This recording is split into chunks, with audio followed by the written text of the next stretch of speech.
ঠিক আজ থেকে 100 বছর পর কেমন হবে আমাদের এই জেলা পৃথিবী? 2126 সালে যখন আমাদের নাতি নাতনিরা এই পৃথিবীতে বাস করবে, তখন তাদের সকালটা কেমন হবে? প্রযুক্তি কি তাদের জীবনকে স্বর্গের মতো বদলে দেবে, নাকি আরো সুন্দর করে তুলবে, নাকি জলবায়ু পরিবর্তন পৃথিবীকে ধ্বংসের মুখে ঠেলে দেবে? আজ আমরা টাইম মেশিনে চড়ে পাড়ি দেব 100 বছর পরের পৃথিবীতে। চলুন দেখে আসি 2126 সালে আমাদের ভবিষ্যৎ কেমন হতে যাচ্ছে। প্রথমে দেখা যাক 2126 সালের আমাদের এই চিরচেনা শহরগুলোকে। আমাদের চিরচেনা কংক্রিটের জঙ্গল এখন আর নেই। ভবিষ্যৎ পৃথিবীর শহরগুলো হবে পুরোপুরি পরিবেশ বান্ধব বা গ্রিন মেগাসিটি। বহুতল ভবনের দেয়ালে উৎপাদিত হবে মানুষের প্রয়োজনীয় সবজি এবং ফলমূল। জ্বালানি হিসেবে পেট্রোল বা ডিজেলের নাম মানুষ ভুলে যাবে। 100% বিদ্যুৎ এবং হাইড্রোজেন চালিত গাড়ি ও হাইপারলুপের কারণে যাতায়াত হবে চোখের পলকে। অর্থাৎ চোখের এক নিমিষের মধ্যেই মানুষ দেশের এক প্রান্ত থেকে অন্য প্রান্তে চলে যেতে পারবে। ট্রাফিক জ্যামের সমাধান করতে আকাশপথেই তৈরি করা হবে নিখুঁত ট্রাফিক সিস্টেম। 2126 সালে মানুষের সকালটা শুরু হবে কৃত্রিম বুদ্ধিমত্তা বা এআই এর জাদুকরী ছোঁয়ায়। আপনার ঘরের প্রতিটি জিনিস আপনার মন বুঝতে পারবে। ঘরের দেয়াল, আয়না সবই হবে একটি সুপার কম্পিউটার। শারীরিক পরিশ্রমের প্রায় সব কাজই করবে উন্নত রোবট বা অ্যান্ড্রয়েড। মানুষ তখন মূলত গবেষণামূলক, সৃজনশীল এবং মহাকাশ জয়ের কাজে ব্যস্ত হয়ে পড়বে। আজ আমরা যে ওয়ার্ক ফ্রম হোম করছি, 100 বছর পর তা রূপান্তরিত হবে মেটাভার্স বা সম্পূর্ণ ভার্চুয়াল লাইফে। আপনি ঘরে বসে অনুভব করবেন আপনি পৃথিবীর সবচেয়ে সুন্দর সমুদ্র সৈকতে বসে কাজ করছেন। চিকিৎসা বিজ্ঞানে আসবে এক অবিশ্বাস্য বিপ্লব। 2126 সালে ক্যান্সার, এইডস এর মতো মহামারী মরণব্যাধিগুলো হবে বর্তমান সময়ে সাধারণ সর্দি জ্বরের মতো নিরাময়যোগ্য। মানুষ শরীরের কোনো অঙ্গ নষ্ট হয়ে গেলে 3D বায়ো প্রিন্টিং প্রযুক্তির মাধ্যমে ল্যাবরেটরিতেই বসেই তৈরি করে নেওয়া হবে নতুন আসল অঙ্গ। মানুষের গড় আয়ু 100 বছর পার হয়ে যাবে অনায়াসেই। এমনকি মানুষের রক্তে ঘুরে বেড়াবে ছোট ছোট নেনোবট, যা কোনো রোগ হওয়ার আগেই তার শরীর থেকে মুছে দেবে। তবে ভবিষ্যৎ পৃথিবীর সবকিছু যে মধুর হবে তা কিন্তু নয়। গত 100 বছরের জলবায়ু পরিবর্তনের ধাক্কা পৃথিবীকে বেশ ভালোভাবে সামলাতে হবে। সমুদ্রের জলপৃষ্ঠ অনেকটা উপরে উঠে আসবে, তবে মানুষ দমে যাবে না। 2126 সালে উন্নত প্রযুক্তি দিয়ে মানুষ তৈরি করবে বিশাল এক সমুদ্র প্রাচীর। কৃত্রিমভাবে আবহাওয়া নিয়ন্ত্রণ করার প্রযুক্তি মানুষের হাতের মুঠোয় চলে আসবে।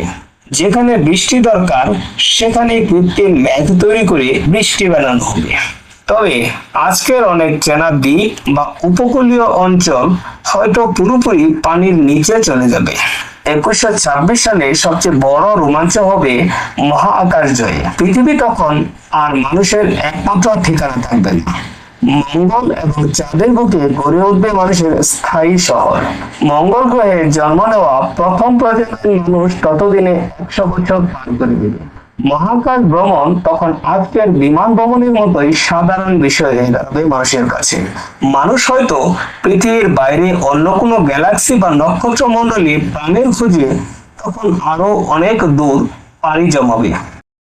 পর ভাষার কোনো সীমানা থাকবে না। মানুষের মস্তিষ্কে সরাসরি যুক্ত থাকবে ক্ষুদ্র চিপ বা নিউরালিক প্রযুক্তির উন্নত সংস্থা। এরপরে আপনি মুখে বাংলা বললেও একজন বিদেশি মানুষ তার মস্তিষ্কে সরাসরি সেটা নিজের ভাষায় শুনতে ও বুঝতে পারবে। শুধু তাই নয়, মানুষ ইন্টারনেটের সাহায্যে সরাসরি নিজের মস্তিষ্ক দিয়ে কানেক্ট হতে পারবে। ফলে কোনো কিছু শেখার জন্য আর বই পড়ার প্রয়োজন হবে না। মুহূর্তে যে কোনো জ্ঞান সরাসরি মস্তিষ্কে ডাউনলোড হয়ে যাবে। ভবিষ্যতের মানুষ প্রাকৃতিক খামখেয়ালিপনার উপর ভরসা করে থাকবে না। জিও ইঞ্জিনিয়ারিং প্রযুক্তির মাধ্যমে মানুষ আবহাওয়াকে নিজের নিয়ন্ত্রণে নিয়ে আসবে। তীব্র খরা আর মরুভূমির বুকে কৃত্রিম উপায়ে বৃষ্টি বানানো হবে। বা টর্নেডো আসার আগে প্রযুক্তির সাহায্যে তার গতিপথ বদলে দেওয়া হবে। এমনকি রাতের আকাশকে আলোকিত করতে বা তীব্র শীত দিতে পৃথিবীর কক্ষপথে স্থাপন করা হতে পারে বিশাল আকৃতির কৃত্রিম আয়না বা স্পেস সান। 2126 সালে পৃথিবীতে টাকা বা কাগজের নোট তো দূরের কথা, আজকের ক্রেডিট বা স্মার্টফোনও থাকবে না। মানুষের শরীরে হবে ওয়ালেট, বায়োমেট্রিক এবং ডিএনএ ভিত্তিক পেমেন্ট সিস্টেমের কারণে শুধু হাতের তালু বা চোখের ইশারাতেই সব লেনদেন সম্পন্ন হবে। আর বৈশ্বিক অর্থনীতি নিয়ন্ত্রিত হবে সম্পূর্ণ বিবেকান্বিত ডিজিটাল কারেন্সি এবং এআই ম্যানেজারের মাধ্যমে। ভবিষ্যতের পৃথিবী শুধু প্রযুক্তির হবে না, বিজ্ঞানের সাহায্যে প্রকৃতিতেও ফিরিয়ে আনা হবে অ্যাডভান্স ক্লোনিং এবং জিন এডিটিং প্রযুক্তির মাধ্যমে। আজ থেকে শত বছর আগে বিলুপ্ত হয়ে যাওয়া ডাইনোসর বা ম্যামথের মতো প্রাণীদের ল্যাবরেটরিতে পুনরায় বাঁচিয়ে তোলা হবে। এর ফলে পৃথিবীর ভারসাম্য নষ্ট হওয়া বনাঞ্চলগুলোকে আবার নতুন করে সাজানো সম্ভব হবে।